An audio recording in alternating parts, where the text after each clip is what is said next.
നമസ്കാരം. നിങ്ങളിപ്പോ എന്റെയും വിഷാന്റെയും വീഡിയോസും കാര്യങ്ങളൊക്കെ ഇപ്പൊ നിങ്ങൾ കണ്ടിട്ടുണ്ടാവും.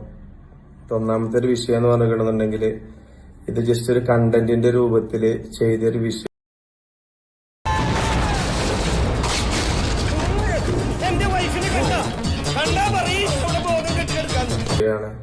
ഇതിപ്പോ ഈ ഒരു സംഭവം ഇത്രത്തോളം വിഷയമാവും അല്ലെങ്കിൽ ഇത്രത്തോളം പ്രോബ്ലത്തൊക്കെ പോകുന്ന ഒരിക്കലും നമ്മൾ പ്രതീക്ഷിച്ചിട്ടില്ല. ഫസ്റ്റ് ഓഫ് ഓൾ ഞാൻ എല്ലാവരോടും മാപ്പ് ചോദിക്കുകയാണ്. വലിയൊരു തെറ്റായി എന്നുള്ളത് എനിക്ക് മനസ്സിലായി. ഞാനിത് ഇത്രത്തോളം ഇതൊരു സംഭവം ആവും ഒരിക്കലും ഞാൻ മനസ്സുകൊണ്ട് ഞാൻ പ്രതീക്ഷിച്ചിട്ടില്ല. ബാലകൃഷ്ണ ഒളിച്ചിക്കല്ലേ അങ്ങനെ മുങ്ങാൻ നോക്കണ്ടോ. ആടാ നമുക്ക് നായിന്റെ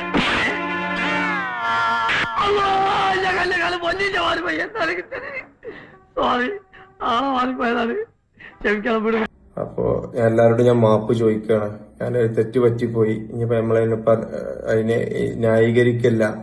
ഇതെങ്ങനെയാണ് സംഭവിച്ചത്, ഒരു കണ്ടന്റിന് വേണ്ടിയിരിക്കാണ്ട് ചെയ്തതാണ്. പക്ഷെ ഇത് ഇത്രത്തോളം ഒരു വിഷയമാവുന്ന ഒരിക്കലും പ്രതീക്ഷിച്ചിട്ടില്ല. അപ്പൊ എല്ലാരോടും ഒരു കയ്യബദ്ധം നാറ്റുകരുത്, മാപ്പ് ചോദിക്കുകയാണ്. സത്യത്തിൽ എന്റെ അവസ്ഥ നിങ്ങൾക്ക് അറിയാൻ പാടില്ല എന്നിട്ടാണ് നിങ്ങൾ ഇങ്ങനെയൊക്കെ സംസാരിക്കുന്നത്.